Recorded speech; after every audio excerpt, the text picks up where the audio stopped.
Je reviens 2 jours après. J'ai réfléchi, je vais demander du boulot à Garnier. Si je ne tiens pas le coup, tant pis.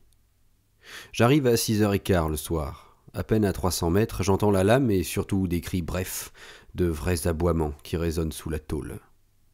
J'arrive au chantier, je pose mon vélo, j'avance sous le hangar.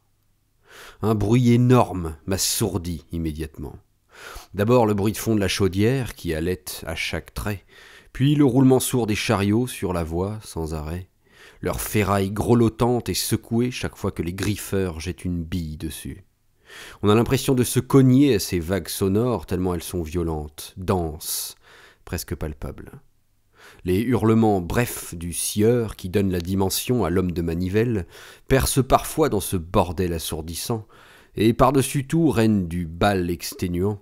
La scie hurle clair son trait strident, attaquant toutes les 15 secondes dans le billon de sapin sec. La déligneuse au retour de l'âme grogne, sonde, arrache des esquilles de bois qui jaillissent à la figure du déligneur. Le déligneur, c'est Garnier, spectacle ahurissant. J'ai d'abord l'impression qu'il est ivre ou foudrage. Le déligneur titulaire de la place s'est fait enterrer par le sieur et ne peut plus fournir. Garnier a pris la place et lui fait voir comment on déligne. Ses gestes sont violents. Il arrache la planche du tablier avec un rictus méchant, la place sur le petit chariot mobile, l'ajuste à la lame d'un coup d'œil, et pousse dans la scie à toute vitesse le corps jeté en avant. À chaque trait, ses doigts passent à 1 centimètre de la lame. Il retire son chariot de toutes ses forces et jette les planches hors du hangar à 5 mètres de lui. On a l'impression qu'il va bouffer chaque planche sur laquelle il met la main. Il en bave, il en écume, sa cadence est insensée. Inutile de s'approcher de lui, n'importe qui prendrait un paquet de bois dans la gueule. Et on est en fin de journée. Qu'est-ce que ça doit être au début?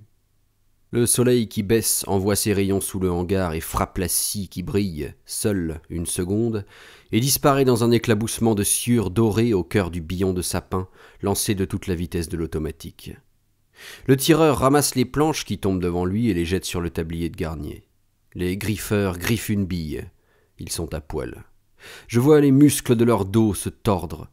Ils avancent le chariot au sieur, courent à l'autre, dégriffent la croûte, la jettent devant eux par-dessus le chariot, griffent une autre bille, retournent au premier chariot. Ils sont pleins d'éraflures, hagards, hirsutes, de vraies gueules de bandits. Quand ils jettent une bille sur leur chariot, ils rythment leur effort de cris rauques. Ils n'arrêtent pas 1 seconde. Seul, au milieu de cet enchevêtrement de types qui courent, qui jurent, au milieu des planches, des croûtes qui volent, des outils jetés à la volée, n'importe où, au milieu du nuage de sciure en suspension qui l'entoure et du fracas, le sieur est immobile. C'est le personnage central autour de qui tout tourne. Il peut tout, c'est lui seul qui peut ralentir l'allure de la scierie ou la presser. D'une inclinaison de la manette de bois qu'il tient de sa main gauche, il règle la vitesse des chariots. C'est le jeune frère de Garnier. Il a la gueule carrée, les traits accusés, le même regard tranchant. Concentré sur sa lame qui court dans la bille, il ne prête aucune attention à ce qui se passe autour de lui. Il ne regarde pas, mais il écoute. Et au bruit, il sait tout ce qui se passe. Le sieur, c'est le gars qui entend tout, qui sent tout. La défaillance de la chaudière, la transmission qui patine. Il doit voir l'homme qui traverse imprudemment la voie devant le chariot lancé, savoir si la bille est assez griffée pour supporter le choc de l'attaque.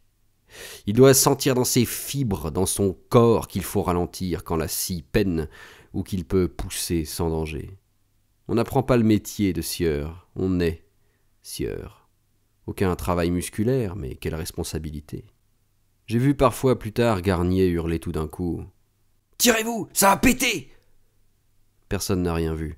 Tout est normal pour tout le monde. Seul, André a entendu le cliquetis imperceptible dans le fracas qui annonce la rupture imminente de la lame.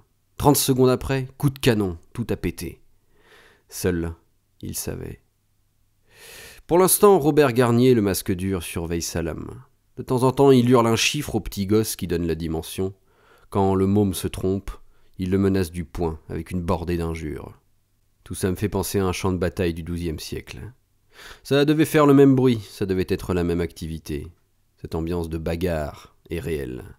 On a l'impression que l'équipe veut exterminer le bois, le hacher, le bouffer.